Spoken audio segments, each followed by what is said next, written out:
Messi, Ronaldo আর তার শিষ্য এমবাপ্পের মানসিকতার পার্থক্য দেখবেন। একজন সতীর্থদের পেনাল্টি নেওয়ার জন্য হাত উঁচিয়ে ডাকে, অন্যজন জুনিয়রদের হাত থেকে পেনাল্টি কেড়ে নেওয়ার জন্য প্রস্তুতি নিয়ে থাকে। একই সঙ্গে তার শিষ্য এমবাপ্পে দাঁড়িয়ে থাকে কখন আর্মব্যান্ডটা অন্যের হাত থেকে ছিনিয়ে আনা যায়। কি বুঝেন নাই ব্যাপারটা, তাই না? চলেন তাহলে আপনাকে পুরো ঘটনাটা খুলে বলছি। গতকাল রাতে প্রায় ৩৫ দিন পর আল নাসেরের জার্সিতে ফিরলেন রোনালদো। আল নাজমার বিপক্ষে একটা পেনাল্টি পায় আল নাসের।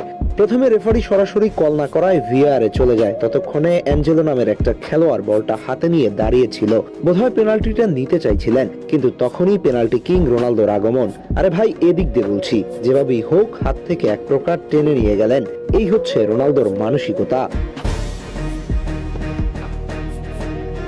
অপরদিকে গত ১ তারিখ জাম্বিয়ার বিপক্ষে মাঠে নেমেছিল মেসির আর্জেন্টিনা। অতঃপর দ্বিতীয়ার্ধে মেসি যখন মাঠে প্রবেশ করলেন তখনই একটা পেনাল্টি জিতে নেয় আর্জেন্টিনা। সবাই ভেবেছিল পেনাল্টিটা মেসি নেবেন, কিন্তু তিনি সবাইকে আশ্চর্য করে দিয়ে এভাবেই ধমকের সুরে ওতামেন্ডিকে ডাকছিলেন। কিন্তু ওতামেন্ডি কোনোভাবেই যেতে চাচ্ছিলেন না। অতঃপর গোলরক্ষক ডিবু মার্টিনেজ এভাবেই ধাক্কা দিয়ে তাকে পেনাল্টি নিতে পাঠান। দেখেন, ঠিক ওই মুহূর্তে মেসি চাইলে কিন্তু তার ক্যারিয়ারের জন্য ৯০৩ নম্বর গোলটা কমপ্লিট করতে পারতেন, কিন্তু তিনি সেটা করেননি। মেসির সাথেই এক জায়গায় রোনালদোর কোনো পার্থক্যই চলে না।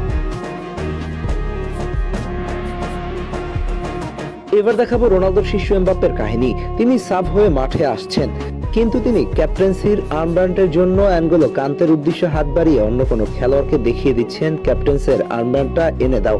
এই যেন রোনালদোর প্রতিচ্ছবি। শেষ পর্যন্ত তাকে আর্মব্যান্ড পরিয়ে দিতে হয়েছে। অপরদিকে মেসির এই ভিডিওটা দেখেন। জাতীয় দলের হয়ে যখন তিনি মাঠে নামছিলেন তখন মাঠে থাকা ক্যাপ্টেন তাকে উদ্দেশ্য করে ক্যাপ্টেন্সির আর্মব্যান্ডটা সাধছিলেন, কিন্তু মেসি বিপরীতে হাত উঁচু করে জানিয়ে দিচ্ছিলেন, তোমার কাছেই রাখো।